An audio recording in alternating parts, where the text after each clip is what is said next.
যখন আপনারা কথা বলতেছেন জনপ্রশাসন মন্ত্রণালয় সংস্কার কমিশন, তখন আপনাদের জনপ্রশাসন সম্পর্কে যে কিছু বেসিক বিষয় একটু চিন্তা ভাবনা করে একটু পড়াশোনা করে আসার দরকার ছিল। সেই জায়গা থেকে আপনারা মানে একটু ঘাটতি দেখা গেছে। কি ঘাটতি মনে হচ্ছে আপনার? মানে আমরা পড়াশোনা করে আসিনি মেহেদী ভাই, কথাটা আপনার বলা উচিত হইল না। আমার কথা শুনেন, আপনারা আপনি বলতে পারেন না, এখানে কারা কাজ করেন আপনি জানতেন না।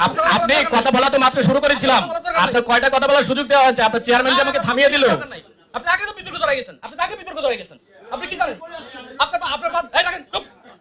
আমার বাচ্চা আমার ছেলে বয়স তার করতে পারে। আমার ছেলে বয়স আমার করতে পারে। ছাত্রা করতে let me finish my sentence please. Okay, হ্যাঁ আপনারা শুনেন, চাই না, আপনারা বলে শেষ করে দেন। ওনাকে ওনার শুনতে চাই না। আপনারা বলে শেষ করে দেন। শুনেন প্লিজ লিসেন।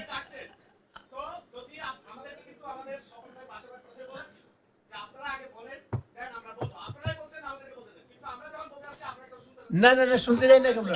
শুনেন নাই তো? কথা বলার পরিপ্রেক্ষিতে আপনার একবার 1 মিনিট কথার পরিপ্রেক্ষিতে 3 মিনিট রিপ্লাই দিয়েছেন। না আচ্ছা ঠিক আছে, that is your view, perfectly alright, that's perfectly alright. কিন্তু কথাটা হলো আমরা আমাদের সঙ্গে একজন ছাত্র প্রতিনিধি আছে যে ওই সরকার দিয়েছে এবং প্রত্যেক কমিশনে একজন করে ছাত্র প্রতিনিধি দিয়েছে। কি করে বললেন? স্যার, আমরা পড়াশোনা করে আসনি, পড়াশোনা না করে ডক্টর মুসফেট সাহেব মুখলেসুর রহমান সাহেবকে ডিল করে কিভাবে? স্যার পড়াশোনা না করলে মুহিত চৌধুরী সাহেবের সামনে কথা বলে কিভাবে?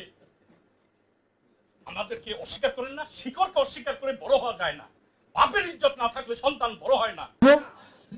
দয়া করে হচ্ছে, হ্যাঁ সরিটা বলে নেন, তারপর কথা শুনবো আমরা। ওকে, আমার শব্দচয়নে যদি আপনারা কোনো কেউ কষ্ট পেয়ে থাকেন আমি সরি।